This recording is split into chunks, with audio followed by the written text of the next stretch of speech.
अगर आपने एक थिंकिंग प्रोसेस दिया, मान लो कि ये सोचना है हमें, और आप थिंक कर रहे हैं, ठीक।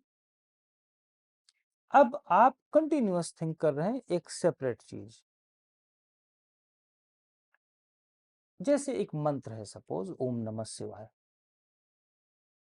अब आप उसको कंटिन्यूअस आप जाप कर रहे हैं, नोइंगली अननोइंगली, चलते फिरते बैक ऑफ द माइंड वो चल रहा है और आप काम कर रहे हैं। ओम नमः शिवाय गड़बड़ नहीं है, ध्यान देना।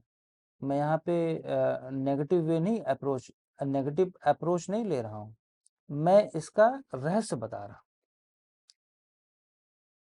अगर आप उसको नोइंगली अननोइंगली कंटिन्यूअस चला रहे हैं 24 आवर, 24 घंटे तो कोई नहीं कर पाएगा, लेकिन 24 घंटे में अगर 15-17 घंटा लोग करने वाले हैं, बहुत आते हैं मेरे पास। अब क्या हुआ कि आपके ब्रेन की एक एक्सरसाइज होने लगी।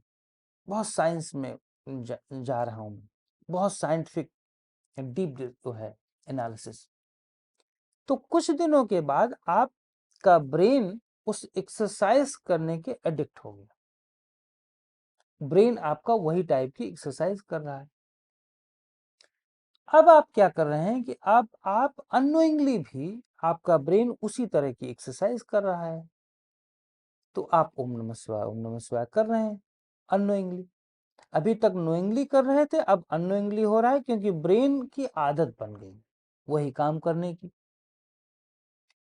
अब साल 1.5 साल के बाद अब वो ब्रेन की आदत बन गई, ब्रेन एक्सरसाइज 24 आवर करा रहा है, ब्रेन रिलैक्स कर नहीं पा रहा है अपने आप को। अब मन परेशान है, क्योंकि मन ब्रेन में जिस घर में बैठा है, ब्रेन उसका घर है, उस घर में वो रिलैक्स नहीं है, क्योंकि मशीन कंटिन्यूअस काम कर रही है।